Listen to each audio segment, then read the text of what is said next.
예, 말씀을 함께 봅니다. 호세아 1장 1절입니다. 우시아와 요담과 아하스와 히스기야가 이어 유다 왕이 된 시대, 곧 요아스의 아들 여로보암이 이스라엘 왕이 된 시대에 부엘리의 아들 호세아에게 임한 여호와의 말씀이라. 아멘. 자, 오늘은 메타싱크 14번째 시간입니다. 여로보암의 길 8번째입니다. 여로보암은 어떤 길을 걸어갈까? 여호와 보시기에 악을 행한 사람. 근데 북이스라엘의 모든 왕들은 여로보암의 길을 걸어갔다라고 하는 것입니다. 이미 그것은 제가 열왕기 상하를 통해서 충분히 살펴보았고요. 오늘은 이제 그 왕들이 걸어가는 그 길 중에서 하나님은 선지자들을 세워서 그들에게 말씀하시는 이런 부분들이 있습니다. 선지자들 중에서 지난 시간에는 이제 문서 선지자라고 부르는 아모스를 살펴보았고, 오늘은 이제 여로보암 2세 말년에 세우셔서 약한 학자들은 한 25년 정도 사역했다라고 이야기합니다. 근데 여로보암 2세 말년부터 마지막 19번째 왕인 호세아 왕까지가 대략 몇 년이 걸릴까요? 대략 몇 년이 걸리냐 하면 약 한 31년 정도 소요가 되어집니다. 그러면 이 오늘 나오는 호세아 선지자는 나머지 여로보암 2세 말년부터 호세아 왕까지 문서 선교사로 그 시대를 향하여서 강하게 아버지의 마음을 선포했던 하나님의 사람이라는 것을 우리가 볼 수 있습니다. 호세아는 좀 깁니다. 14장까지 있는데 왜 호세아는 길까요? 여러 왕들, 여러 시대의 다양한 환경 속에서 할 말이 많았다. 즉 하나님께서 무엇인가 그 시대를 향하여서 전하실 말씀이 많으셨다라고 하는 거죠. 그래서 호세아는 14장까지 있습니다. 오늘도 어제도 호세아서를 읽고 또 읽으면서 묵상하는 시간들을 가졌습니다. 여로보암이 걸어간 길을 걸어간 북이스라엘 향하여서 하나님은 어떤 마음, 어떤 메시지 그들에게 선포하기를 원하셨을까? 그래서 호세아는 뭐라고 표현할까요? 기구한 인생, 나 같으면 이런 길을 걸어갈 수 있을까? 여러분은 이런 길을 걸어갈 수 있을까요? 야, 너 가서 창계랑 결혼해. 도망가서 야, 그 데려다가 다시 같이 살아. 오늘날 이혼이 흠이 되지 않는 시대라고 사람들은 말하지만 여전히 이혼은 하나님이 기뻐하는 것 아닙니다. 이것은 타락의 현상이고 세상이 점점 하나님과 멀어진다라고 하는 징조지, 결코 여러분 교회가 또 하나님의 사람들이, 특별히 크리스찬들이, 그리스도인들이 이것을 보편적 사회 현상이니까 나도 해야 돼라고 받아들인다고 한다면 여러분들은 좁은 문을 좁게 통과하지 못할 수도 있습니다. 왜냐하면 마지막 때 사탄이 하고자 하는 것 중에 하나가 뭐냐 하면 성을 무너뜨리는 것입니다. 성을 무너뜨리는 것 중에 하나가 무엇일까요? 이혼, 재혼, 이혼, 재혼, 재혼, 이혼, 이런 것들입니다. 우리가 볼 때는 사회 현상이라고 볼 수 있어요. 그러나 하나님 볼 때는 어떻게 볼까요? 사탄이 성을 무너뜨리는 전략이 사회화 현상이 돼서 일반화되고 있는 것뿐이다. 그래서 우리는 어쩌면 감각되지 않고 무뎌져서 이것을 능히 사회적 통념으로 용인하고 받아들이는 분위기가 형성된 것이다. 결국 이것은 하나님이 공의가 실패한 것처럼 보이고 사탄의 계획이 승리하는 것처럼 보이는, 즉 미혹과 유혹의 현상이라고 하는 것이지요. 여러분은 어떻게 생각하십니까? 하여간 성에 대해서는 할 말이 늘 많은 주제이기도 합니다. 오늘날처럼 무너진 성이 있었을까요? 오늘날처럼 한국에 무너진 성이 있었을까요? 제가 오늘날 같이 여러분과 살고 있지만 오늘날처럼 성이 무너진 시대는 없었다라고 하는 겁니다. 여러분, 오늘보다 내일이 성은요 더 무너질 것입니다. 그러나 이것은 마지막 때의 징조고 사탄이 승리하는 것이고 하나님은 많이 아파하신다는 것을 우리는 꼭 기억해야 할 것입니다. 근데 오늘 호세아서를 나누면서 호세아서는 이름 속에서 어떤 뜻을 가지고 있냐면 원래 이제 우리가 호세아라고 하는 것은 구원 이런 뜻을 가지고 있습니다. 근데 구약에는 호세아라고 하는 이름이 2명 더 있다는 거죠. 그래서 크게는 3명으로 보는데 첫째는 여호수아입니다. 여호수아의 이름을 모세가 계명해 주기 전에 혹시 이름이 뭔지 아십니까? 호세아였습니다. 그래서 호세아 그는 구원자라는 이름을 가지고 있는 것입니다. 또 하나는 북이스라엘의 마지막 왕의 이름이 무엇인지 아십니까? 호세아였습니다. 그는 9년 동안 통치하는데 그 이름이 호세아로 끝난다라고 하는 겁니다. 그럼 여기서는 우리에게 뭔가 하나님이 사인으로 보여주고 싶은 것이 있지 않나, 반드시 여러분은 그렇게 생각해야 하는 겁니다. 아모스의 8장이 회복으로 끝나고 9장이 회복으로 끝나고 호세아 14장이 회복으로 끝난다는 것은 이것은 아버지의 아주 절묘한 신의 한 수, 표현이 좀 그렇지만 하나님이 절묘한 한 수라고 하는 겁니다. 무엇을 말하고 싶은 것이냐 하면 하나님은 그럼에도 불구하고 북이스라엘이 회복하고 돌아오면 그 후손들이 흩어졌지만 회개하고 돌아오면 하나님 반드시 그들을 불러 모아서 하나님의 나라를 만들 것이다라고 하는 하나님의 어떤 것이 있어요? 희망. 아버지 마음이 죄악 가운데 빠져 있는 북이스라엘 향하여서도 동일하게 하나님은 변치 않게 그 마음을 가지고 계신다라고 하는 걸 우리에게 보여주고 있는 거죠. 여러분, 한국 교회가 얼마나 타락하든 목회자가 얼마나 타락하든 성도들이 얼마나 타락하든 하나님은 여전히 호세아 시대 호세아 선자를 통하여 북이스라엘 향하여 말씀하시는 것처럼 무엇을 기대할까요? 여호와께로 돌아오라, 여호와께로 돌아오라. 여전히 하나님 이 시대를 향하여서도 동일한 말씀을 하고 계신다라고 하는 겁니다. 돌아오기를 원한다라고 하는 것이지요. 예수님께서 이 땅에 오실 때 우리는 번역을 예슈라고 번역을 했지만 언어에는 어떤 이름을 가지고 있나요? 호세아, 예슈아, 구원자. 예수의 이름은 구원자라고 하는 것입니다. 그래서 그는 우리에게 시사하는 것이 많지요. 예수님께서 오셨을 때에도 그 시대에 무엇이 무너진 시대였을까? 우리는 예수님께서 오신 시대를 어떤 시대인지 다 알고 있잖아요. 영적 암흑 시대. 하나님의 말씀이 희미한 게 아니고요, 아예 400년 동안 한 번도 공개적으로 말씀이 임하지 않은 어둠을 막 질주하고 있는 시대. 그래서 그 시대는 어떤 시대였어요? 외식하는 자들이 주도권을 가지고 그 시대를 이끌어가는 시대였다라고 하는 겁니다. 여러분, 마지막 때의 환란은 이루 말할 수 없을 정도로 이루어질 겁니다. 아니, 우리가 한 번도 겪어보지 못했던 환란이 올 것이라고 성경은 말하고 있습니다. 한 번도 보지 못했던 환란이 올 것입니다. 수많은 사람들을 순교할 것이고, 또 그러나 중요한 것은 순교하지만 그 가운데 수많은 사람들이 남아있게 될 거라고 하는 겁니다. 그들은 하나같이 이기는 자라고 하는 것입니다.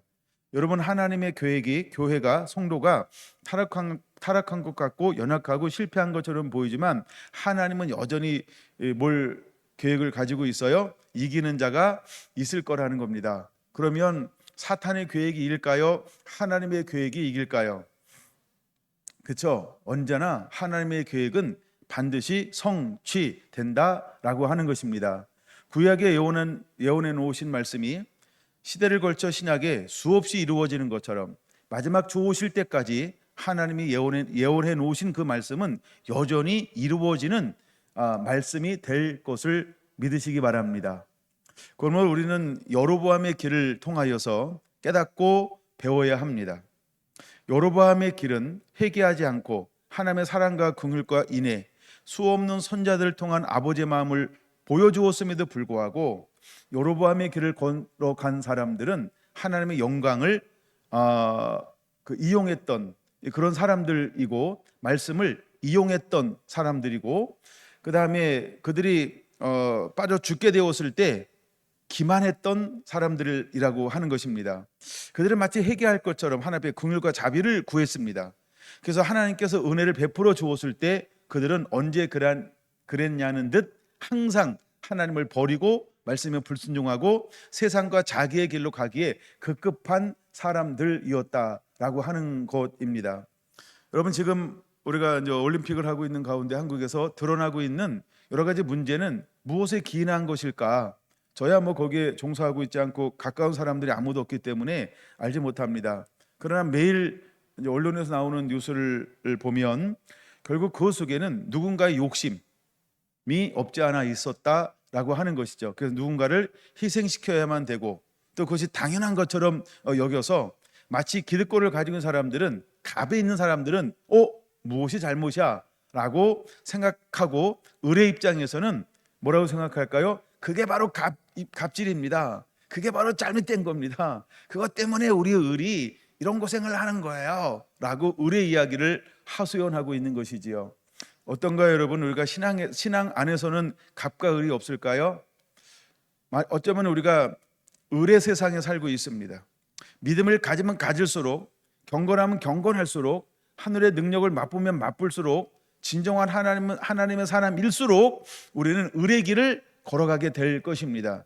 여러분, 사탄은 갑의 위치를 쉽게 내주지 않을 것입니다. 종교의 영을 가진 사람들은 갑의 위치를 쉽게 내주지 않을 것입니다. 모든 것이 다 드러났다 할지라도 그러면 사과할게.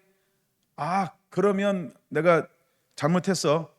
한 번만 봐줘. 그들이 여러 가지 이런 걸 액션을 취할 수 있습니다. 근데 우리는 액션을 취할 때 물어보는 거죠. 진짜냐고, 진심이냐고, 다시는 안 그럴 거냐고. 그럼 그들은 TV 앞에서, 언론 앞에서, 기자 앞에서 분명히 똑같이 얘기할 겁니다. 진짜라고, 다시는 안 그럴 거라고, 나 이제 정신 차렸다고, 나 이제 새로운 삶 살 거라고 이야기할 겁니다.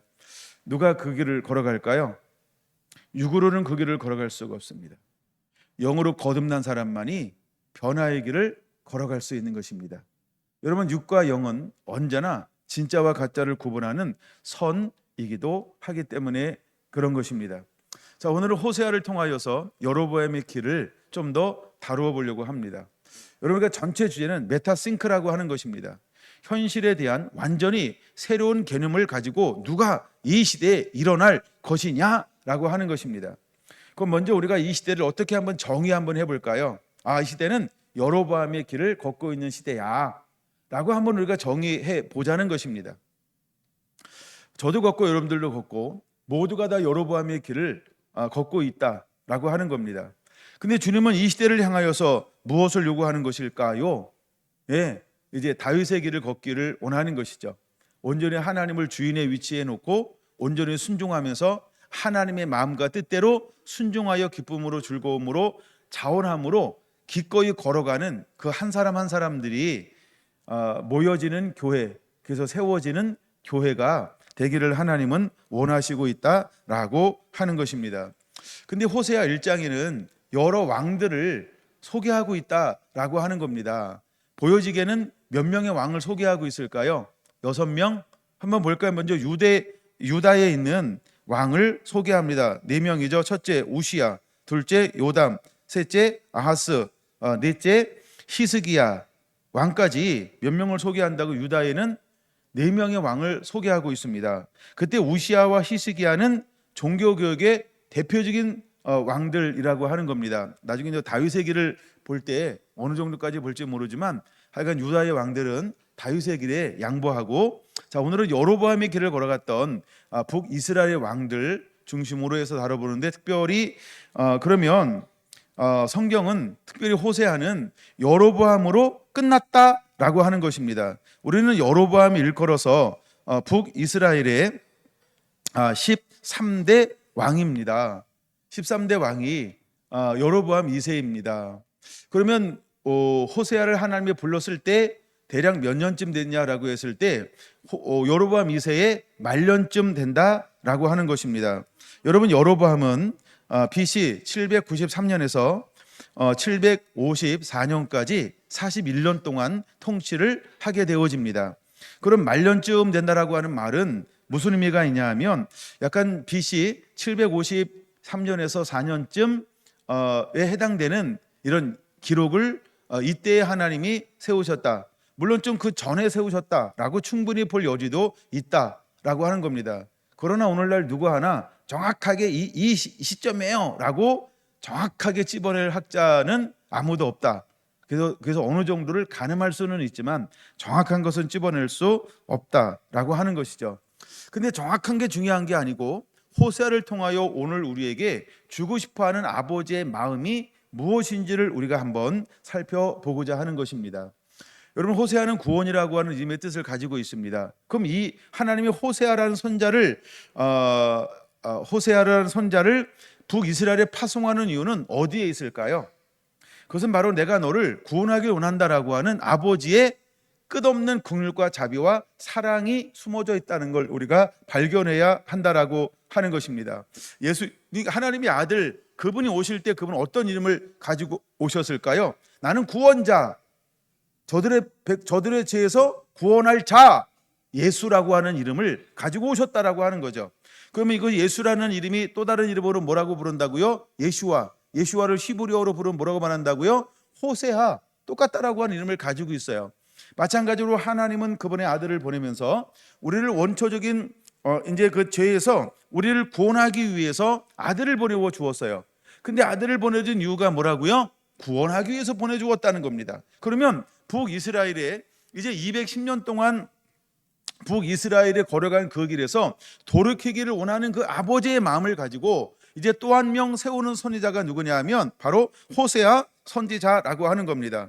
근데 그 당시 북이스라엘은 여로보암을 시작으로 해서 호세아에 이르기까지 호세아 다음 스가랴, 샬룸, 무나헴, 부가히야, 베가, 호세아에 이르기까지 그는 어떤 길을 여전히 걸어가고 있었을까요?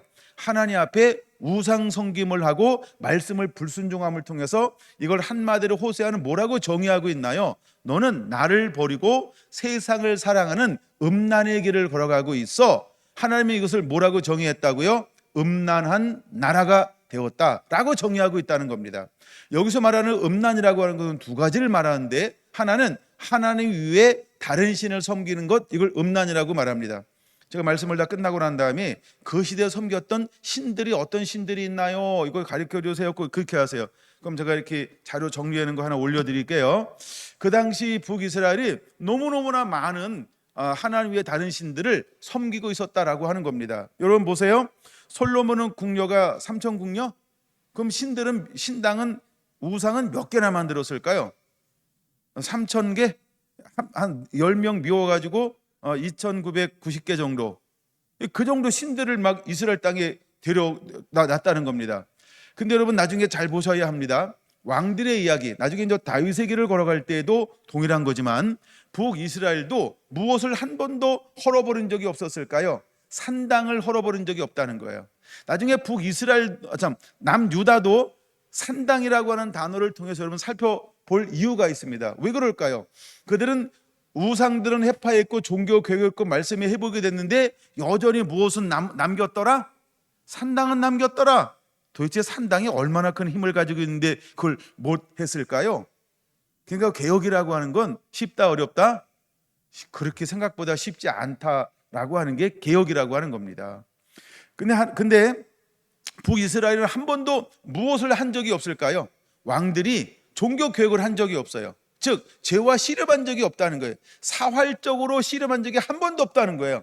전부를 걸고 죽으면 죽으리라 하면서 영적인 전쟁을 한 적이 210년 동안 한 번도 일어나지 않은 지역이 어디라고요?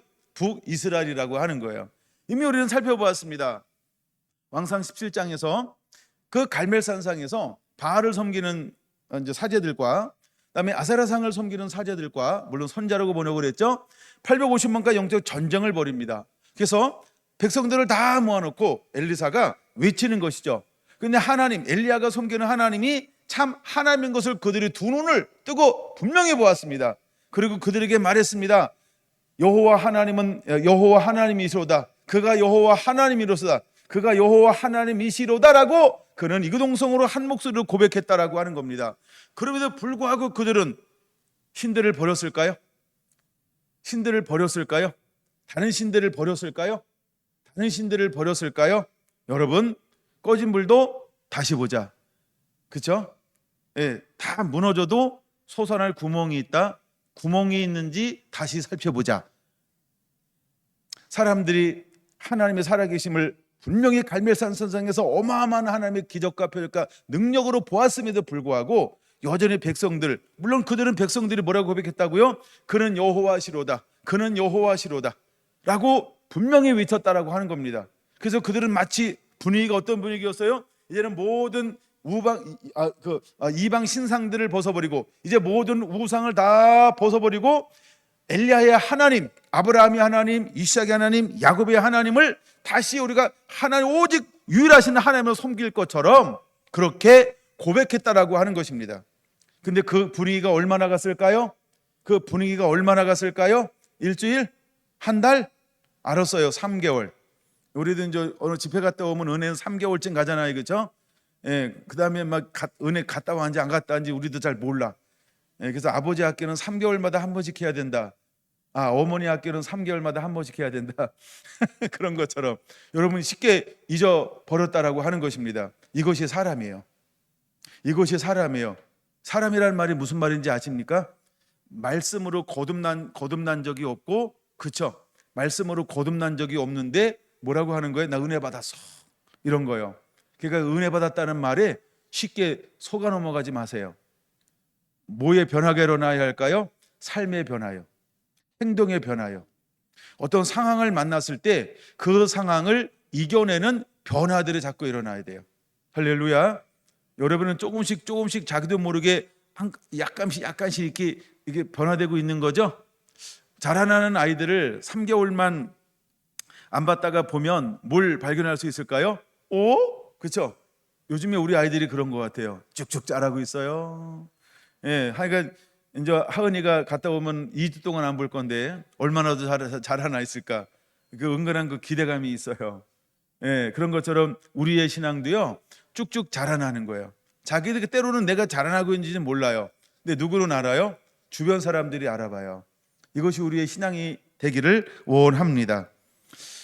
이제 그래서 하나님을 섬겼다라고 이구동성으로 고백했음에도 불구하고 그들은 이세벨의 책략에 의해서 쏙 다물어 버렸어요. 그리고 또다시 그들은 무엇을 섬기기 시작했을까요? 각각 자기들의 신들을 따라 섬기기 시작했다는 겁니다. 이거를 한마디로 뭐라고 표현하고 있는 거예요? 음란한 이스라엘 백성, 이렇게 표현하고 있는 것입니다. 그래서 우리가 성경이 말하는 음란이라고 하는 것은 육적인 음란, 영적인 음란, 그게 두 가지를 볼 수 있는 거죠. 근데 이 시대에 호세아를 통하여 우리에게 보여주고 있는 건 뭘까요? 두 가지를 보여주는 것입니다. 마땅히 하나님을 섬겨야 될 그 중심에 이 북이스라엘은 무엇을 갖다 놓았을까요? 이 땅에 다른 신들을 음란하게 섬기고 있었다라고 하는 것입니다. 오늘 우리가 그럴 수 있다라고 하는 것이죠. 종교 다원주의는 남의 얘기가 아니고 먼 나라 이야기가 아니라는 것이죠. 여러분, 내가 멀쩡하게 난 하나님만 섬기고 있어라고 하면서도 내 자신이 실제 삶의 형태를 보면 어떤 것처럼 보일 수 있을까요? 양신을 섬긴 것처럼 보일 수 있습니다. 일단 신이 하나가 아니고 신이 두 개라고 하는 건 뭘까요? 종교 다원. 다원이 뭘까요? 하나 위에 다른 것이 다원입니다.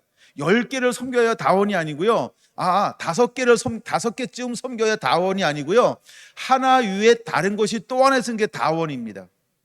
이미 우리는 이 전쟁을 해야 하는 것이죠.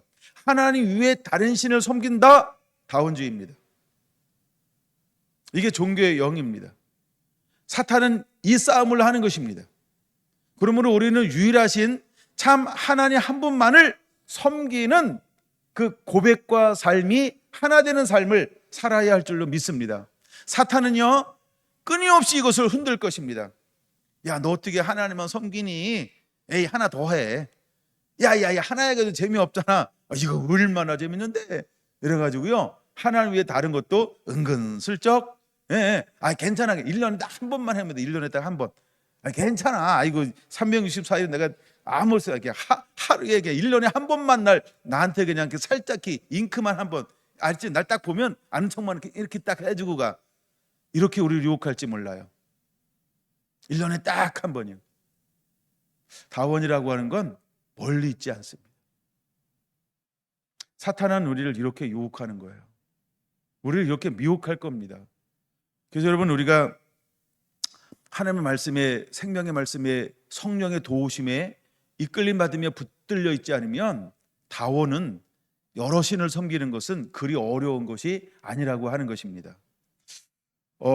예수님이 제자들을 부를 때 그들에게 요구했던 것은 많은 걸 요구하지 않습니다. 뭘 요구하냐 하면, 버리고 날 쫓을 수 있겠니? 버릴 것을 요구하고 있다라고 하는 겁니다. 그 버릴 것 중에 하나가 뭘까요? 이 구약에는 가정을 수호하는 신들을 웬만하면 다 이방인들은 가지고 있었다라고 하는 겁니다. 그게 뭐라고 부르죠? 부적? 맞아요. 오늘날은 부적이라고 불러요. 하나님의 다른 사람은요, 아니, 심심풀이로 정 한번 쳐가. 심심풀이요, 1년에 딱 한 번만 봐, 한 번. 저기 그 연초에. 아, 괜찮아. 이사가, 아니, 그 시험 칠, 그래. 그때 하는 거야. 딱 한 번만 봐봐. 그게 뭐라고요? 다원주의라는 거예요. 우리가 이렇게 다가오는 거예요. 부적이 있습니까? 그게 다원 종교예요. 사탄은 이렇게 유혹합니다. 드라빔은 가정을 수호하는 신이었다는 것이죠. 근데 이방인의 가정들은요, 웬만하면 뭘 가지고 있을까요?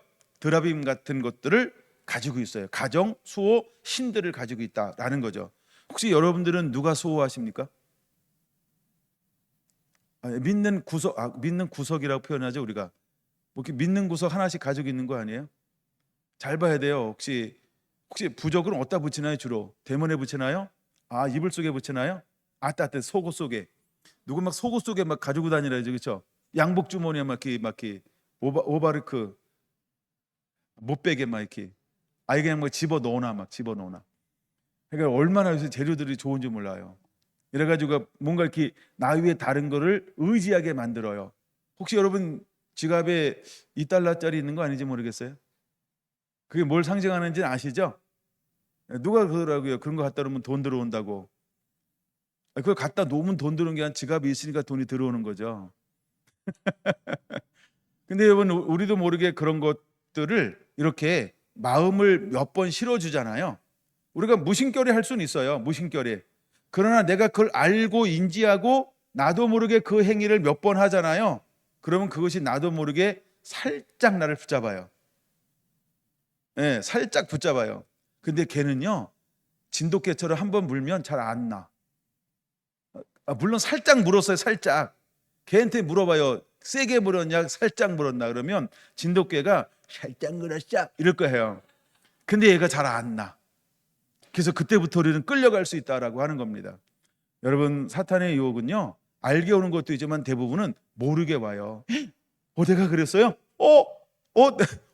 내가 언제부터 이랬지? 야, 이거 언제부터 여기 있었어? 야, 이거 내가 언제부터 그런 거야? 알까요? 모를까요? 대부분 모를 수도 있어요. 우리가 사랑도 이렇게 은근슬쩍 했더래요, 뭐 이런 것처럼 사단이 우리에게 와서도요, 이게 긴가 민가, 아이고 내가 그때 정신이 없어, 그때 내가 했는지 안 했는지, 나 정신 없는데, 어쩌면 이렇게 대답할지도 몰라요. 그러던 중 내 삶 가운데 은연히 뭐가 영향을 미칠까요? 사탄의 어떤 그 한번 살짝 온 것이 그때부터 검은 이 막 에너지를 막 뿜어대기 시작을 합니다. 그러므로 우리를 붙잡는 거죠. 여러분, 하나님은 호세아를 통하여 북이스라엘을 뭐라고 표현하고 있냐 하면, 너는 창녀야, 너는 창기야 라고, 너는 음란한 여인과 같아, 너는 음란한 나라야, 너는 나 위에 다른 신을 섬기는 음란한 나라가 되었어 라고 하나님이 공개적으로 그렇게 표현하고 있다라고 하는 겁니다. 그럼 오늘날 사탄은 교회를 무엇으로 많이 공격할까요? 자, 여러분 보세요. 성경을 보면 크게 심판이 2번 기록된 게 있어요. 하나는 물로 심판했어요. 물로 심판할 때 대표적인 죄가 혹시 무엇인지 여러분 기억하시나요? 물로 심판할 때 대표적인 죄가 뭘까요? 그거 맞아요. 그거요. 여기저기 다 입은 뻥긋뻥긋 붕어처럼 하고 있는데 안 들려서 그렇죠. 바로 그대 때문에 노아 홍수가 온 거예요. 그건 2번째 심판이 있었어요. 우린 그걸 뭐라고 부르죠? 소돔과 고모라라고 부릅니다. 여러분, 소돔과 고모라는 왜 하나님이 불로 심판했을까요? 왜 심판했다고요? 맞아요. 그거요. 이번에도 붕어입니다. 그것 때문에 하나님이 심판했습니다. 그럼 잘 보세요, 여러분. 공통점이 생겼죠. 노아의 심판이나 소돔 고모라의 심판은 같은 걸로 인하여 심판받았다라고 하는 거예요. 그럼 사탄은 이미 맛을 봤죠. 어떤 맛을 봤어요? 이건 먹히네. 먹히는 게 이미 사탄은 시험을 다 했잖아요. 그리고 수없는 시험을 사탄은 했단 말이에요. 여러분, 아간이 실패한 것이 단순히 개인일까요? 하나님은 아간을 개인으로 보나요? 단체로 봤나요? 개인이 죽었지 단체로 본 거죠, 하나님은. 그렇죠? 개인이 실패했으면 개인이 못 올라가야 되는데 단체가 올라가서 그래가지고 내려왔잖아요. 아이씨 그래서 빠져나왔나요? 몇 명 죽는 겁니다. 그런 것처럼 하나님은 한 사람의 범죄를, 근데 그 범죄는 어떤 범죄였을까요? 욕심이요. 그래서 우리에게 크가리 두 가지 죄가 있다는 겁니다. 하나는 성입니다. 또 하나는 탐심입니다. 이 두 가지의 특징을 가지고 있다라고 하는 겁니다. 우리가 베드로후서 2장에 보면 거짓 선지자, 거짓 선생의 특징을 세 가지로 이야기하고 있다라고 하는 것이죠. 첫째는 진리의 왜곡입니다. 두 번째는 뭘까요? 사탄이 우리에게 다가오는 것은 사실 기록되어져 있지 않지만 창세기 3장에도 진리 왜곡이죠. 죽을까 하노라, 죽어 이래야 되는데 죽을까 하노라면서 진리 왜곡. 그러면서 행했던 것이 무엇이냐면 불순종이라고 하는 것을 가져오게 됐다는 거죠. 그러니까 거짓 선지자들의 특징이 세 가지로 소개하고 있는데, 첫째가 진리 왜곡, 둘째가 뭐라고요? 탐심, 셋째가 뭐라고요? 성적인 타락이요. 그러니까 마지막 오늘 이때에도 사탄은 교회를 공격할 겁니다. 하나님의 사람들을 공격할 겁니다. 사탄이 쓰는 방법은 그리 많지 않아요. 사탄이 쓰는 방법은 성경에 다 뻔하게 기록되어져 있어요. 근데 그 뻔한데 우리가 눈 뜨고 당해요. 이길 것처럼 생각되는데 내 힘으로는 그걸 이길 수가 없어. 그래서 성령의 도우심, 그분의 은혜와 능력 안에 그분이 우리를 품어주지 않으면 그 뻔한 걸 우리가 이길 수가 없어요. 그럼 북이스라엘은 어려운 거에 넘어졌을까요? 뻔한 거에 여로보암 초대왕이 넘어진 걸까요? 뻔한 거에 넘어졌어요. 왜 뻔한데 넘어졌을까요? 뻔하니까요. 왜 넘어진 거예요? 내가 왕인데 명절만 되면 자꾸 내려가. 뭐에 대해서 두려움이 생겼어요? 그렇죠? 저들이 나를 죽일까? 이 두려움이 왔어요. 두 번째, 자꾸 명절만 내려가니까 내 위치가 위험한데? 내 백성들이 쫄겠는데? 그렇죠? 내 권위가 상실되겠는데? 자기중심성이 자꾸 자라나기 시작하는 겁니다. 그게 마치 자기가 왕에 앉았고 이 왕을 내 힘과 능으로 지켜야 한다라고 하는 잘못된 생각이 어디서부터 일어나는 걸까요? 마음에 욕심이 들어왔어요. 이걸 우리는 탐심이라고 표현합니다. 권력의 맛을 보면 우리가 부의 맛을 보면 부도 잃어버리는 게 지옥이죠. 권력을 맛을 봤는데 권력 잃어본 것도 지옥일 수 있어요. 무엇인가 우리가 공부를 잘한 사람이 1등 하는 친구가 갑자기 한 5등 했다. 이 친구 일주일 뒤까지 살아있는 친구 있겠죠? 여러분 학교 다닐 때 자살하는 친구 못 봤어요? 자살할 때 꼴등이 자살하든가요? 1등이 자살하든가요? 저는 중학교 때 그런 친구가 있었어요. 타의 추정을 보러 하는 친구. 근데 걔가 지금은 우리랑 같이 살고 있지 않습니다. 왜 그런 걸 용납이 안 될까요? 여러분, 탐심이라고 하는 건, 자기 사랑이라고 하는 건 그렇게 무서운 겁니다. 근데 악한 영은 우리 안에 뭘 갖다 줄까요? 자기 사랑이라는 마음을 가져다 주므로 그거를 용납하지 못하도록 스스로 안에서 분노가 막 일어나게 만들어버려요. 자존심이 막 상하게 만들어 버려요. 그래서 기분이 엄청 나쁘게 만들어 버려요. 그다음에 이거를 견디고 이기지 못하도록 인간의 한계점에 도달하게 만들어요. 그래서 스스로 자해하게 만들어요. 사탄이 하는 방법입니다. 이거는 어디서부터 오는 거예요? 이거는 육을 지배하고 싶은 사탄으로부터 오는 일들이기 때문에 그렇습니다. 다시 한번 베드로후서 2장. 거짓 선지자의 특징은 무엇을 가지고 있냐면 진리를 왜곡합니다. 두 번째는 호색, 성을 타락시킵니다. 세 번째는 탐심하게 만들어버립니다. 이게 거짓 선지자들의 특징이라고 하는 것입니다. 그럼 여러분 한번 성경을 찾아보실래요? 골로새서를 한번 찾아보겠습니다. 골로새서 3장을 한번 보겠습니다. 골로새서 3장 우리가 거듭났어요. 그럼 이제는 땅의 것을 생각하지 말고 위의 것을 바라보는 자가 되어야 한다는 것입니다. 그럼 땅에 있는 것은 무엇일까요? 골로새서 3장 5절. 그러므로 땅에 있는 지체를 죽이라. 땅에 있는 지체가 뭘로 표명할까요? 첫째, 음란. 둘째, 부정. 셋째, 사욕. 넷째, 악한 정욕. 다섯째, 탐심. 탐심은 우상 숭배니라. 이것이 땅에 있는 지체라고 말하고 있다는 겁니다. 자, 우리가 거듭났습니다. 거듭나면 먼저 해야 될 일이 하나 있다라고 하는 겁니다. 그것이 무엇일까요? 땅에 있는 지체를 죽여야 한다는 것입니다. 내가 짓고 내 안에 예수로 사는 자가 되어야 합니다. 전에는 내가 주인이었습니다. 그러나 이제부터는 예수님이 내 삶의 참 주인 되는 삶, 이것이 거듭남이라는 것입니다. 우리가 이렇게 표현합니다. 말로는 이렇게 표현합니다. 나 거듭났어요. 또 고백도 합니다. 나 거듭났어요. 근데 실제 마음 속에 또 행동은 무엇이 없을까요? 땅에 있는 지체를 죽인 적이 없습니다.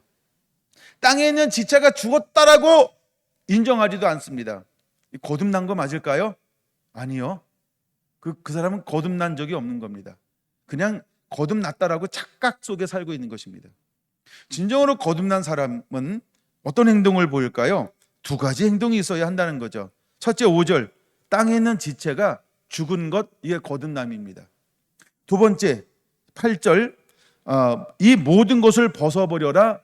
벗어버린 사람이 거듭난 겁니다. 만약에 내가 땅에 있는 지체를 죽이지 않고 땅에 있는 것을 벗어버린 적이 없다고 한다면 나는 거듭난 건 아닙니다. 그냥 은혜를 받으려고 은혜 안에 머무는 것입니다. 은혜를 받으려고 머무는 것과 은혜를 받은 것하고는 다릅니다. 거듭나려고 몸부림치는 것과 거듭난 것하고는 다른 겁니다. 마치 우리가 이런 것이죠. 어떤 대학에 들어가기 위해서 준비하는 가정을 하는 고3하고 대학을 들어간 것하고 차이점이 있는 것처럼. 근데 많은 사람들이 마치 준비하면 나는 이미 내가 원하는 대학에서 공부하고 있는 것처럼 착각할 수 있어요. 신앙을 그런 식으로 할 때 우리는 100% 실패하게 될 것입니다. 자, 근데 5절에서 이런 부분들을 우리에게 표현하고 있죠. 땅에 있는 지체를 죽이라고 말하는데 5가지가 반드시 죽어져야 한다는 것이죠. 여러분, 이것이 죽은 적이 있습니까? 아니면 기절시킨 적은 있습니까? 잠시 출장 보낸 적은 있습니까? 아니면 여러분 속에 계속 있으면서도 난 주장을 이렇게 하는 거예요. 내 몸속에 있는데 걔는 집 나갔어. 걔는 죽었지. 걔는 지금 대답할 수 없어. 걔는 죽었어. 혹시 이렇게 말하고 싶지는 않았나요? 여러분, 거듭남이라고 하는 거요, 그게 뭘까요? 이것은 죽은 겁니다. 죽었다라고 하는 말은 무슨 의미가 있을까요? 다른 놈이 씨를 뿌려서 새로운 게 태어날 수 있지만 옛 것이 와서 다시 까무러쳤던 것처럼 부활할 수는 없다는 것입니다. 이해가 되시나요? 여러분, 잠시 기절시켜 놓은 거예요? 진짜 죽인 거예요? 다른 놈이 온 건가요? 여러분, 한번 자기 자신을 점검해 보기를 원하는 겁니다.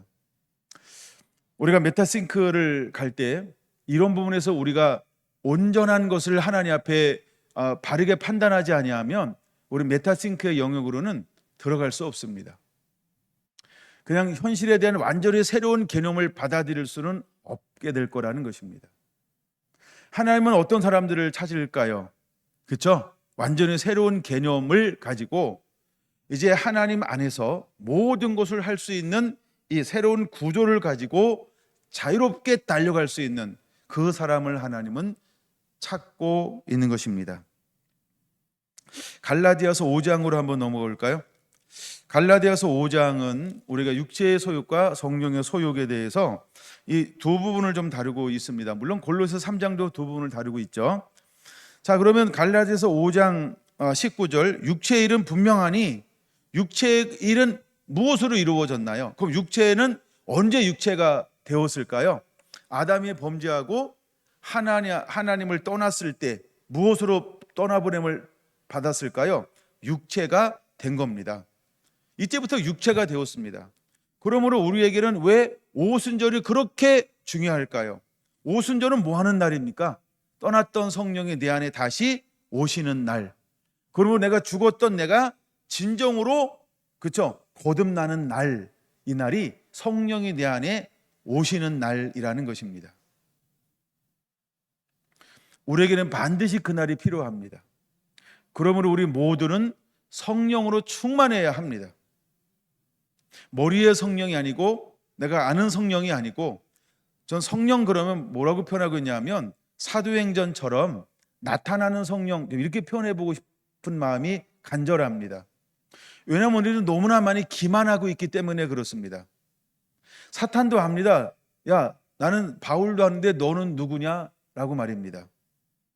여러분, 사탄이 여러분 인정합니까? 하나님의 사람이라고? 이거 옛날에 재탕하는 건데요. 어느 분이 그 친구가 점을 치러 갔대요. 그래가지고 그 친구가 다니는 교회 목사님 물어봤대요. 이 목사님은 어때요? 그랬더니 그 점치는 양반이 이랬대요. 야, 그 목사님은 진짜야 라고 그랬대요. 성령이 머물 때 우린 진짜가 될 수 있고, 영도 압니다. 우리가 진짜인 거를. 누구 얘기하는지 아시죠? 옛날에 다 끄떡끄떡거린 분은 저랑 오래된 분들입니다. 네, 그래서 하여간 그들이 인정할 수 있어야 됩니다. 그래서 나타나는 성령이 나타나는 것이 있느냐라고 한번 우리가 이렇게 좀 좁게 한번 해보자는 것입니다. 많은 사람들은 이론적으로 가르칩니다.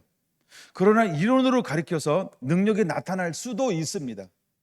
그러나 사탄은 근본적으로 악한 영들을 그렇게 쉽게, 하여간 영적 싸움에서 난 우리 성결한 성도들이 이기는 자가 되기를 원합니다. 그럼 잘 보세요. 그럼 육체의 일은 뭘로 나타나는 거예요? 첫째가 뭐예요?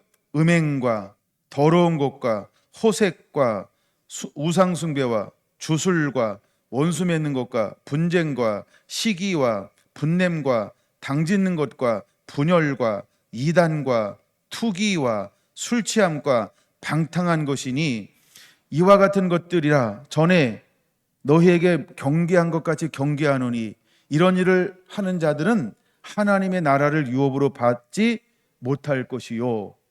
이것이 바로 육에 속한 자라고 하는 겁니다. 여러분, 지금 북이스라엘은 뭐에 속해 있는 사람으로, 나라로 변질되어진 걸까요? 르호보암을 비롯해서 호세아까지 전부 육체의 일을 쫓는 나라가 되었다는 겁니다. 육체의 일을 쫓는 나라가 되었다는 것입니다. 오늘 우리는 교회라고 부릅니다. 여러분, 우리는 오늘 교회라고 부릅니다. 여러분, 한국의 교회가 얼마나 많은지 모릅니다. 우리가 살고 있는 각각 센터들도 있고 각 지역들마다 교회가 얼마나 많은지 모릅니다. 그럼 우리 교회 정체성은 어떤 교회여야 할까요? 육체의 소욕이 없고 무엇만 드러나는 교회여야 할까요? 그 다음에 나오는 것처럼 성령의 열매가 드러나는 교회가 되어야 한다는 것입니다. 근데 애석하게도 여로보암이 걸어갔던 길은 성령의 열매가 없었다는 것입니다. 여러분, 성령의 열매는 22절 사랑과 희락과 화평과 오래 참음과 자비와 양성과 충성과 온유와 절제, 이런 것들이 없었다라고 하는 겁니다. 그들은 스스로를 기만합니다. 그들에게 물으면 나 있다 9가지 이렇게 말할지 모릅니다. 그러나 실제로 문제가 딱 생길 때는 그들은 언제나 무엇을 선택했을까요? 이 9가지는 온데간데 있다고 했는데 찾아볼 수 없고 나머지 육체의 소욕만 가득하더라는 것입니다. 여러분들은 일주일을 사는 동안에 하나님이 머무시는 성령의 집으로 몇 시간을 살고 있을까요? 아니면 여러분들은 일주일 동안 사는 동안에 이 육체의 열매들이 드러나는, 육체의 일들이 드러나는 일들을 몇 시간이나 살고 있을까요? 이것이 우리의 정체성이라는 것입니다. 근데 애석하게도 210년 동안 북이스라엘은 어떤 것이 주로 드러났을까요? 육체의 소욕만 드러났다라고 하는 것입니다. 그래서 19명 210년 동안 걸어갔던 그 길은 느봇의 아들 여로보암의 길을 행하였다라고 기록하고 있는 것입니다. 이제 우리는 어떤 길을 걸어가고 사모하는 자가 되어야 할까요? 여러분, 요한계시록에는 음행이라고 하는 단어가 한 11번 이상 소개가 기록되어져 있습니다. 자, 11번 이상 기록되어져 있는데요. 그럼 요한계시록 21장으로 한번 넘어가 볼까 합니다. 요한계시록 21장 8절 보겠습니다. 8절 보셨나요? 같이 읽습니다. 시작. 그러나 두려워하는 자들과 믿지 아니하는 자들과 흉악한 자들과 살인 자들과 음행하는 자들과 점술가들과 우상 숭배 자들과 거짓말하는 모든 자들은 불과 유황으로 타는 못에 던져지리니 이것이 둘째 사망이라. 아멘. 여러분, 어떤 사람들이 지옥에 갈 것이라고 명확하게 말씀을 하고 있는 걸까요?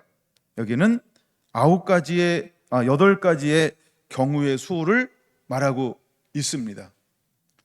8가지의 경우의 수를 말하고 있죠. 그 중에 한 사람이 어떤 사람인가요? 음행하는 자들이라고 말하고 있다는 것입니다. 근데 사탄은 마지막 때에 우리에게 와서 무엇을 자꾸 무너뜨릴까요?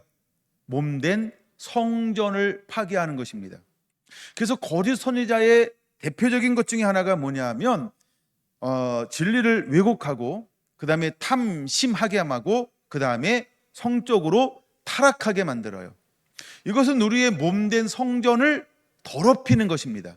그래서 하나님의 성전이 우리 안에 온전히 머물지 못하도록 더럽히는 일을 행한다라고 하는 겁니다. 근데 애석하게도 르호보암을 필두로 210년 동안 북이스라엘은 어떤 길을 걸어갔다라고 호세아 선지자를 통하여 그 시대에 외치게 한 걸까요? 너는 음란의 길을 걸어갔다. 너는 음행의 길을 걸어갔다. 너는 나를 섬겨야 하는데 너는 나 위에 모든 신들을 음란하게 섬겼다. 그리고 실제로 너희는 몸으로 성적으로 타락한 길을 걸어갔다. 이 두 가지를 호세아를 통하여서 몸으로 신앙으로 외치게 했다라고 하는 것입니다. 그건 오늘 이 시대를 살아가는 거듭난 하나님의 사람들에게 주님은 무엇을 요구할 수도 있을까요? 호세아가 걸어갔다는 것처럼 하나님은 어쩌면 우리 보고도 너 호세아의 길을 걸어갈 수 있겠니? 아니, 너 호세아의 길을 걸어가. 너는 음란한 여인과 결혼해. 아니야, 너 음란한 남자에게 장가가. 그리고 아이를 낳아라. 그 이름이 그 시대를 깨우게 될 거야. 살다가 도망갔어요. 그때는 하나님이 또 뭐라고 말합니까? 야 호세아야, 도망갔어? 다시 데리러 가. 데리러 가라고요? 전현을요? 저놈을요? 나 다른 건 해도 이건 못해요 라고 호세아는 말하지 않았다는 거예요. 호세아는 어떻게 했어요? 내 주님이 도망간 창녀가 된 다른 남자를 쫓아갔던 이 고멜이라는 여인을 어떻게 했어요? 찾아갔어요. 그리고 다시 데려와서 자기의 부인으로 또 삼고 사랑하는 삶을 살아가게 되더라는 거예요. 여러분, 주님은 우리에게 어떤 삶을 살아내기를 원할까요?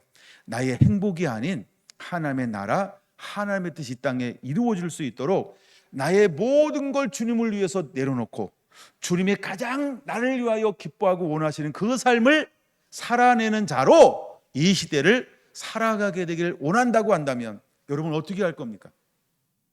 내 걸 다 내려놓을 수 있는 거죠?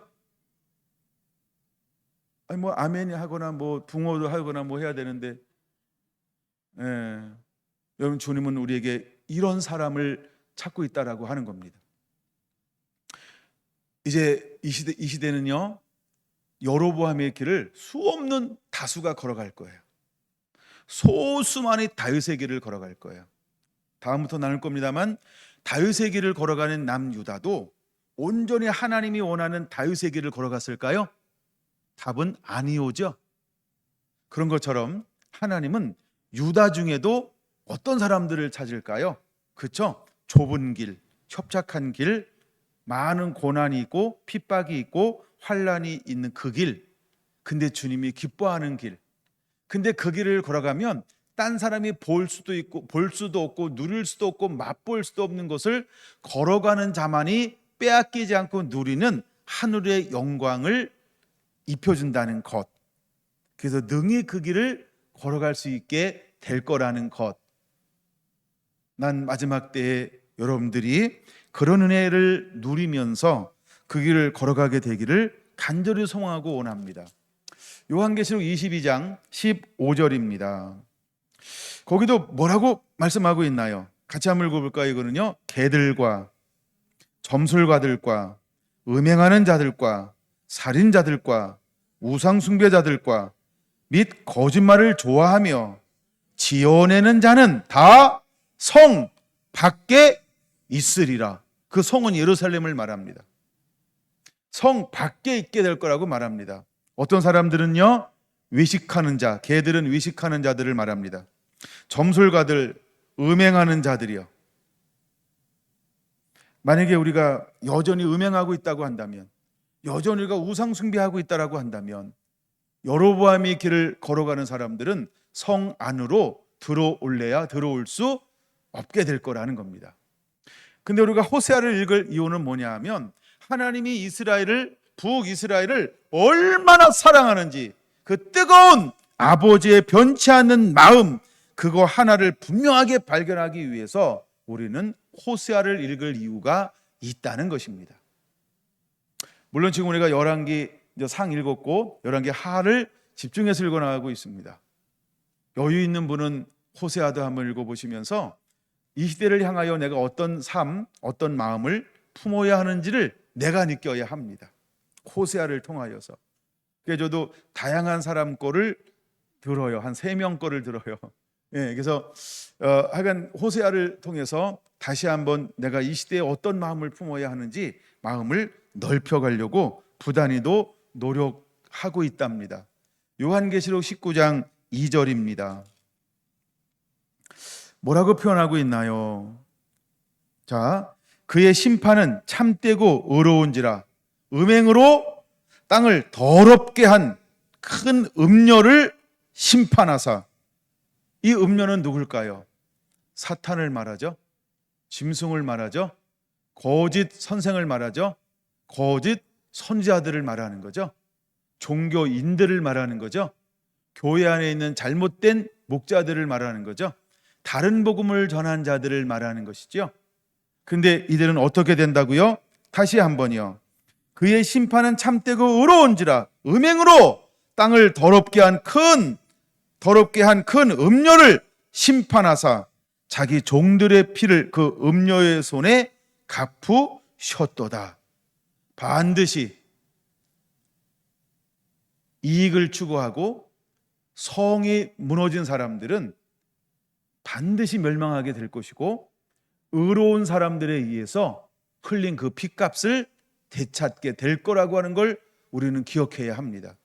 그러므로 우리는 좁은 길을 걸어간다 할지라도 치우치지 아니하고 그 길을 끝까지 인내하며 걸어가는 자가 되어야 할 줄로 믿습니다. 계시록 18장, 뒤에서부터 앞으로 이렇게 넘어오는 겁니다.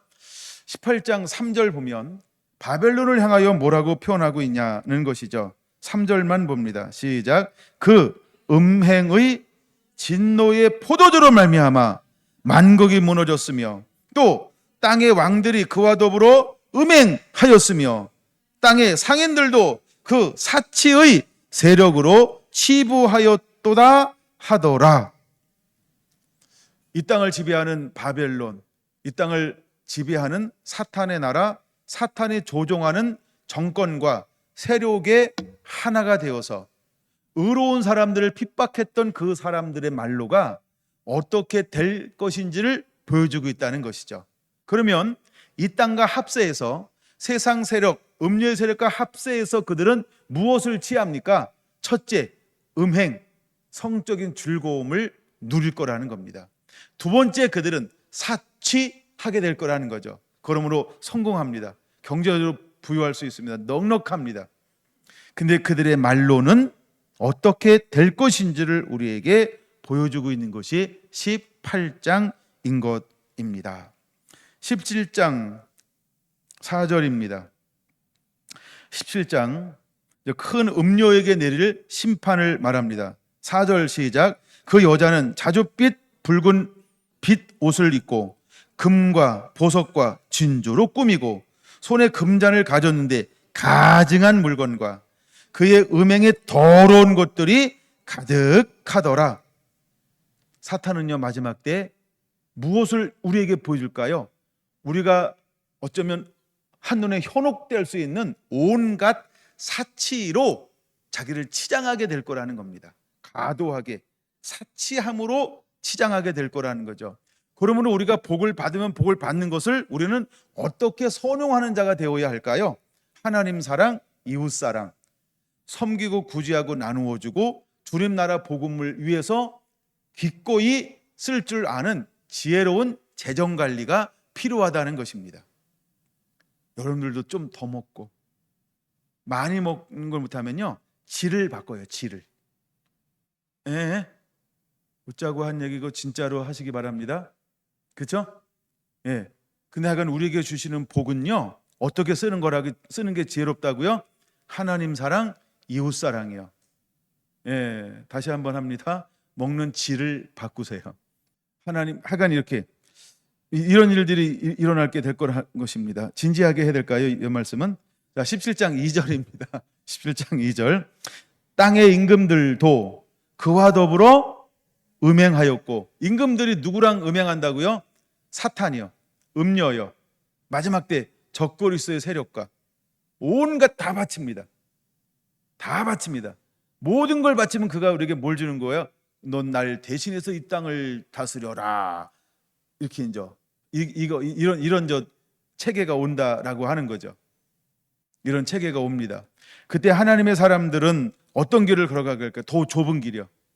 근데 그때가 딱 오잖아요. 진짜 하나님의 사람들은 너무 행복해합니다. 그게 차이가 날 거예요. 그런 차이요.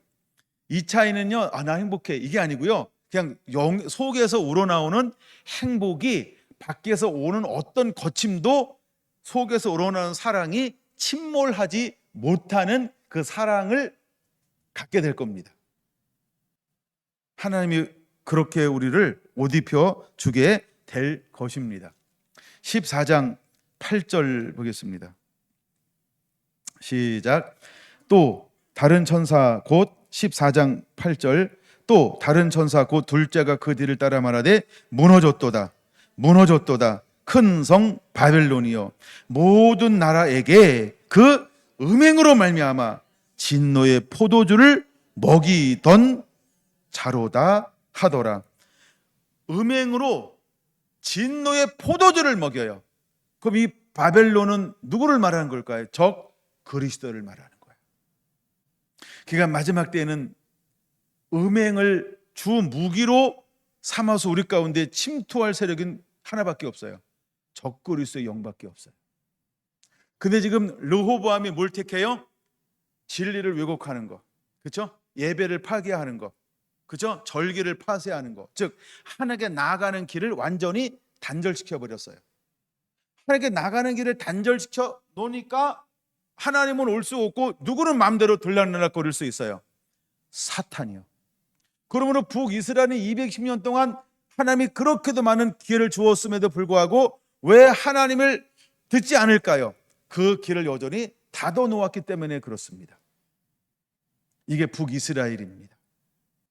근데 사탄은 또다시 우리를 세대를 걸쳐서 다른 모양으로 우리가 여로보암의 길을 걷게 하고 있다라고 하는 것입니다. 그러므로 우리는 말씀의 사람이 되어야 합니다.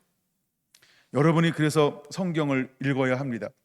그리고 여러분 기도해야 합니다. 주여, 이 말씀을 조명하여 주옵소서. 이 말씀을 열어 주시옵소서. 내 눈을 열어 주의 법에 귀한 걸 보게 하여 주옵소서. 성경은 성령의 감동으로 기록되었어요. 그럼 이 성경을 알기 위해서 우리에게는 어떤 은혜가 필요할까요? 이렇게 기도하면 안 되는 걸까요? 주여, 내게도 성령의 감동으로 이 기록된 말씀을 더 깊이 깨닫고 보아 하나님을 더 아는 자가 되게 하여 주옵소서. 이렇게 기도하면 안 되는 걸까요? 난 우리 성결한 성도들이 이렇게 기도하게 되길 원합니다. 성경의 저자는 성령님이십니다. 그럼 우리는 성령의 인도함 받고 성경을 기록했던 그 은혜를 부어주셔서 이 말씀을 하나도 놓치지 않고 영에서 영으로 깨닫는 그 은혜의 사람이 되게 하여 주셔서 하나님을 영화롭게 잃어버린 영혼들을 추수하며 마지막까지 주님의 기쁨이 되어 승리, 이기는 자로 살아갈 수 있도록 주여 그 은혜를 내게도 부어 주시옵소서. 이렇게 기도하면 안 되는 걸까요? 난 여러분들이 이런 은혜를 사모하게 되기를 원합니다. 여러분, 저는 요한계시록을 다시 보면서 2장과 3장에 집중할 수밖에 없습니다. 왜 2장과 3장에 집중할 수밖에 없을까요? 여러분, 2장과 3장은요 7개를 보여주고 있습니다. 근데 7개를 보여주면서 성공한 것도 보여주지만 무엇도 보여주나요? 실패한 것도 보여주고 있다라고 하는 겁니다. 그럼 이것은 우리에게 교훈이 되어야 합니다. 아하, 이런 거 성공할 수 있지만 이런 거 실패할 수도 있구나. 주여, 내게 성공에 도취하여 실패하는 것을 놓치지 않게 하여 주옵소서. 많은 걸 성공하는데 목적이 있는 것이 아니고 하나님이 내게 원하는 것을 온전히 모든 걸 승리로 만들어내는 이기는 자가 되게 하여 주시옵소서. 할렐루야. 여러분, 이기는 자에게만 주는 놀라운 약속이 있습니다. 이기는 자에게만 공개하는 놀라운 몇 개의 비밀이 있을까요? 잘 몰라요? 7교회니까 7개의 비밀이 있어요. 이기는 자에게만 공개하는 비밀이에요.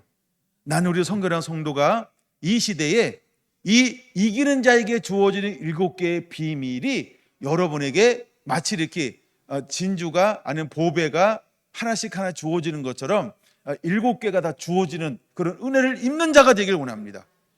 여러분, 그런 소망을 한번 품어보세요.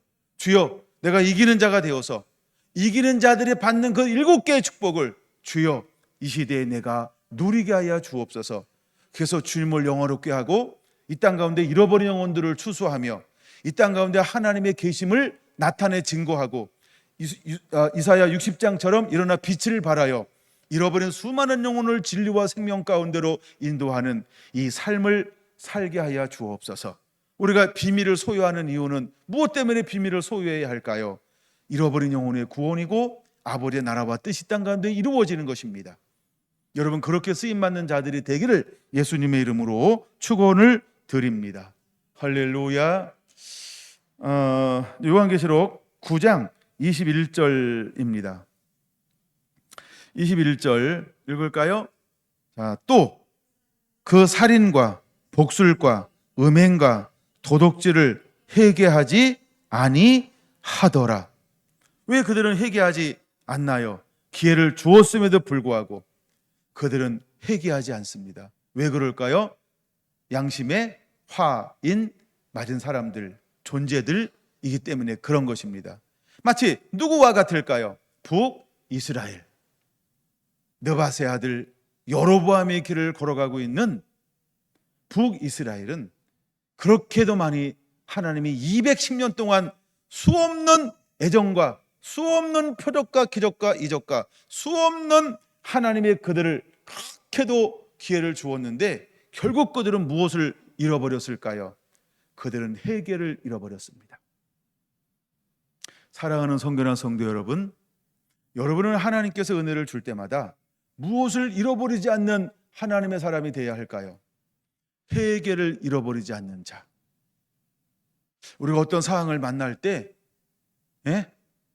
그냥 매만 이렇게 엄마가 그냥 아빠가 이렇게 매만 들면 살리자 하고 이렇게 하는 하은이처럼 뭔가 우리 하나님이 나를 향한 사인만 봐도 회개할 줄 아는 이런 은혜가 임했으면 좋겠습니다. 근데 애석하게도 북이스라엘 가운데는 무엇이 없었나요? 회개할 줄 몰랐습니다. 하나님을 이용할 줄 알았어요. 그들은 스스로 똑똑하다고 잘났다고 이게 내가 지혜야 이럴 수 있어요. 하나님을 이용하니까.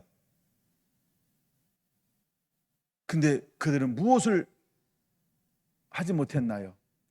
진정한 회심을 한 적이 없다는 겁니다. 어떠한 왕도, 어떠한 시대도 그 시대를 이끌어가는 주류들은 한 번도 진정한 회심을 한 적이 없다는 것입니다.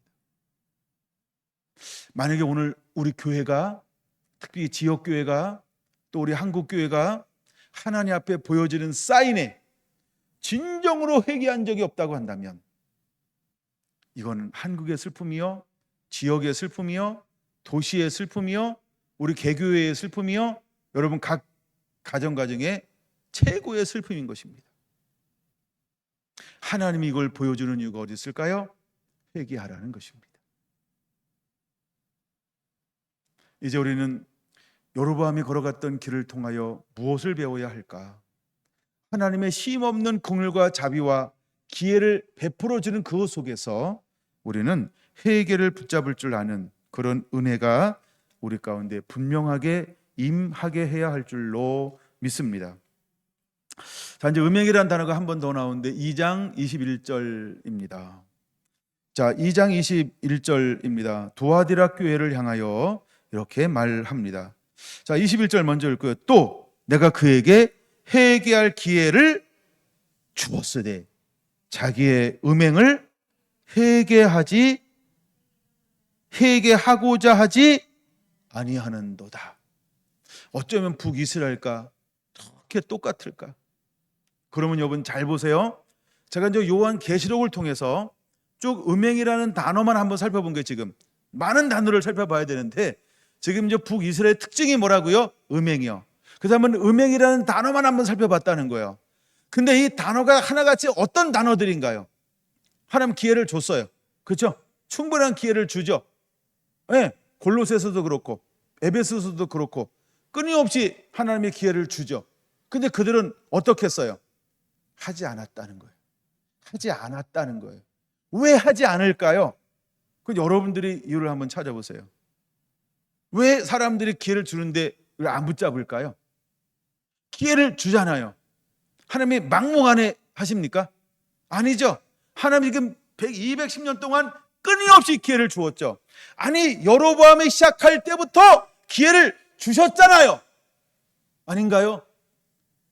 저는 그 말씀을 잊을 수가 없어요. 기회를 줬잖아요. 야, 내가 솔로몬을 버렸다? 왜 버렸는지 아니? 이래서 버렸어. 야, 여로보암, 너도 내 말을 듣고 다윗의 길을 걷잖아.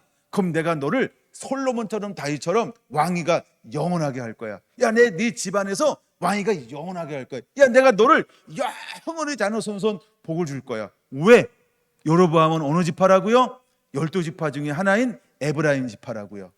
그러면 안 될까요? 하나님 마음이지. 우리에겐 다를까요? 여러분은 하나같이 성결한 교회 성도잖아요. 성도 아닌 사람 있어요? 성도 아닌 분 있나요? 아무 말도 안 하니까 다 성도인 것 같아요. 꿀 먹은 벙어리. 다 성도잖아요. 그렇죠? 그러니까 하나님은 여러분들을 모두 사랑한다는 거예요. 그러므로 이제 우리는 깨달아야 한다는 것입니다. 여러분 다시 한번 보세요. 2장 21절.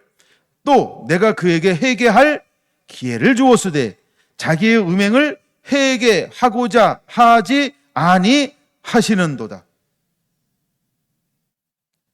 아니하는도다. 회개하고자 하지 않는다는 거예요.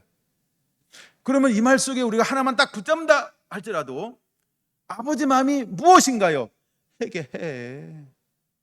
고집을 내려놔. 교만을 꺾어. 이때는 고집이란 단어가 더 와닿는 것 같아요. 교만보다.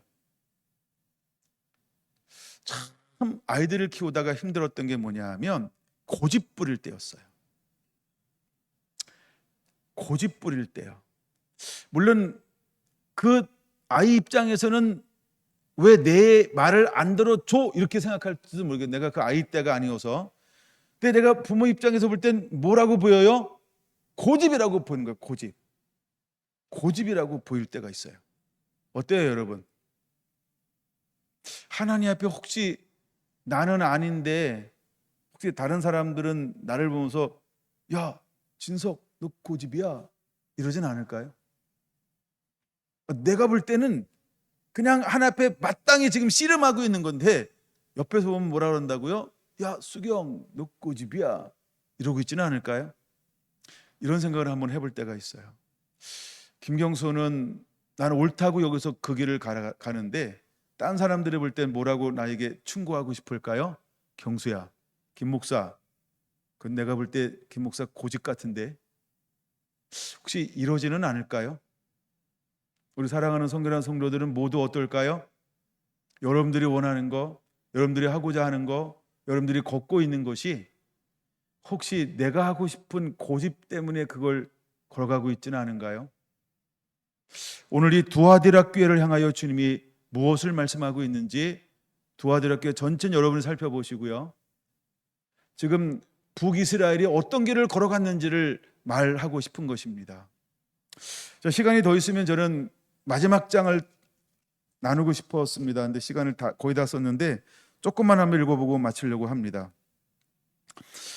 호세아 14장입니다. 호세아 14장은 회개에 대한 하나님의 약속이 기록되어져 있기 때문에 그렇습니다. 이제 하나님은요 5절 그들에게 무엇을 준다고 말씀하고 있어요? 내가 이스라엘에게 이슬과 같으리니 그가 백합화같이 피겠고 레바논 백향목같이 뿌리가 박힐 것이라. 여기 5절의 은혜가 여러분 모두에게 임하게 되길 원합니다. 하나만 얘기할까요? 먼저 이슬은 무엇을 상징할까요? Holy Spirit, 성령을 말하는 것입니다. 하나님은요 이 이스라엘 가운데 무엇을 함께 하고 싶어 하시는 하나님일까요? 성령이요. 하나님 이스라엘 가운데 무엇을 부어주고 싶어 하는 하나님일까요? 성령이요. 그는 요엘에게 분명히 말합니다. 마지막 때에 내가 성령을 부어주리니 내 영을 부어주리니 꿈을 꾸고 환상을 보고 예언하리라. 하나님은 우리를 성령을 부어서 땅끝까지 이르러 사역하게 하신 것처럼 여러분 모두에게 하나님은 이슬을 내려주시기를 원하신다는 겁니다. 그에 맞는 그 시대에 맞는 그때에 맞는 하나님의 영으로 함께 하셔서 모든 하늘의 계시와 말씀과 은혜를 성령을 통하여서 하나님의 거듭난 참 하나님의 사람들을 통하여 이 땅 가운데 뿜어내기를 하나님은 원하십니다. 여러분 그렇게 주의 손에 붙들려 쓰임받는 하늘나라의 귀한 사역자들이 되기를, 이 땅 가운데 수많은 사람들이 애타게 기다리는 사역자들이 되기를, 다시 오실 주의 길을 가고 담대하며 거침없이 열어가는 자가 되기를 예수님의 이름으로 축원을 드립니다. 6절 눈으로 보세요. 7절 보세요. 그 그늘 아래 거주하는 자들아 돌아올지라. 그 그늘은 하나님을 말합니다. 8절 놀라운 일이 벌어집니다. 9절 같이 읽습니다. 시작. 누가 지혜가 있어 이런 일을 깨달으며 누가 총명이 있어 이런 일을 알겠느냐. 여호와의 도는 정직하니 의인은 그 길로 다니거니와 그러나 죄인은 그 길에 걸려 넘어지리라. 결론입니다. 여러분 지혜를 달라고 기도하기를 원하고 총명을 달라고 기도하기를 원합니다. 그래서 여호와의 도는 여호와의 말씀을 말합니다. 이것은 아버지의 마음을 말합니다. 이건 요한복음 16장 13절을 말합니다. 성경 구절을 적어놓으세요. 요한복음 16장 13절을 말합니다. 의인은 그 길로 갈 것입니다. 만약에 여러분들이 그 길을 걸어가기를 원치 않고 그 위에 서 있지 않다고 한다면 여러분은 애석하게도 여로보암의 길을 은근히 사랑함으로 걷고 있는 자일 것입니다. 이제 우리는 메타싱크를 다루면서 우리 11개 상하를 다루면서 또 이번에는 크게 두 번째 주제에 왕들의 걸어간 길을 다루면서 여로보암의 길을 다루어 보고 있습니다. 우리 성결한 성도 한 분 한 분들이 이제는 하나님이 원하고 기뻐하는 그 길을 걷는, 그래서 하늘의 지혜와 하나님의 청명으로 무장해서 아버지 마음을 시원케 할 수 있는 그런 우리 성결한 성도들, 보배와 같은 성도들이 되기를 예수님의 이름으로 축원을 드립니다. 기도합니다.